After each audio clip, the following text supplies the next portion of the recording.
Something remarkable has happened to A23a, the world's biggest iceberg. 4 months now it has been spinning on the spot just north of Antarctica when really it should be racing along with Earth's most powerful ocean current. Scientists say the frozen block, which is more than twice the size of Greater London, has been captured on top of a huge rotating cylinder of water. It's a phenomenon oceanographers call a Taylor column, and it's possible A23a might not escape its jailer for years. Usually you think of icebergs as being transient things, they fragment and melt away. But not this one, observed polar expert Professor Mark Brandon. A23a is the iceberg that just refuses to die, the Open University researcher told. The bird's longevity is well documented. It broke free from the Antarctic coastline way back in 1986, but then almost immediately got stuck in the bottom muds of the Weddell Sea. For 3 decades it was a static ice island. It didn't budge. It wasn't until 2020 that it refloated and started to drift again, slowly at first, before then charging north towards warmer air and waters. In early April this year, A23a stepped into the Antarctic Circumpolar Current, ACC, a juggernaut that moves 100 times as much water around the globe as all Earth's rivers combined. This was meant to put boosters on the near trillion-ton berg, rifling it up into the South Atlantic in certain oblivion. Instead, A23a went precisely nowhere. It remains in place just north of South Orkney Islands, turning in an anti-clockwise direction by about 15 degrees a day. And as long as it does this, its decay and eventual demise will be delayed. A23a has not grounded again. There is at least 1,000 meters of water between its underside and the seafloor. It's been stopped in its tracks by a type of vortex first described in the 1920s by a brilliant physicist, Sir Geoffrey Ingram Taylor. The Cambridge academic was a pioneer in the field of fluid dynamics, and was even brought into the Manhattan Project to model the likely stability of the world's first atomic bomb test.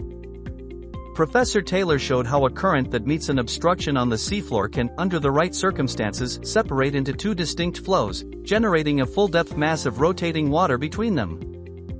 In this instance, the obstruction is a 100 km wide bump on the ocean bottom known as Peary Bank. The vortex sits on top of the bank, and for now A23a is its prisoner. The ocean is full of surprises, and this dynamical feature is one of the cutest you'll ever see, said Professor Mike Meredith from the British Antarctic Survey. Taylor columns can also form in the air, you see them in the movement of clouds above mountains. They can be just a few centimeters across in an experimental laboratory tank or absolutely enormous as in this case where the column has a giant iceberg slapbang in the middle of it. How long might A23a continue to perform its spinning top routine? Who knows, but when Professor Meredith placed a scientific buoy in a Taylor column above another bump to the east of Peary Bank, the floating instrument was still rotating in place 4 years later.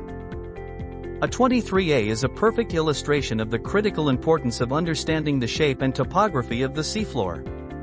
Submarine features such as mountains, canyons, and slopes have a significant impact on the movement and mixing of ocean waters.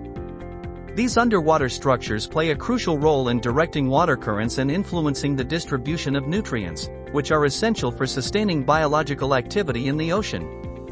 This, in turn, affects marine ecosystems and the productivity of ocean life. Moreover, the influence of seafloor topography extends to the global climate system. The mass movement of water, driven by these underwater features, helps to distribute heat energy around the planet. This process is vital for maintaining the balance of the Earth's climate, as it contributes to the regulation of temperature and weather patterns. The unique behavior of A23a can be explained by the well-surveyed nature of the ocean bottom just north of the South Orkney Islands. Detailed mapping and study of this region have provided valuable insights into the interactions between the seafloor and ocean currents. However, such comprehensive mapping is not available for much of the world's oceans. Currently, only a quarter of Earth's seafloor has been mapped to the best modern standards. This lack of detailed knowledge highlights the need for continued exploration and research to better understand the complex dynamics of our planet's underwater landscapes and their broader environmental implications. Thank you for joining us on this fascinating journey into the mysterious behavior of A23a, the world's largest iceberg. If you enjoyed learning about the incredible dynamics of our oceans and the critical importance of understanding the seafloor, please give this video a thumbs up. Don't forget to subscribe to our channel for more captivating stories and scientific discoveries. Hit the notification bell so you never miss an update. We appreciate your support and look forward to bringing you more exciting content soon. Stay curious and keep exploring.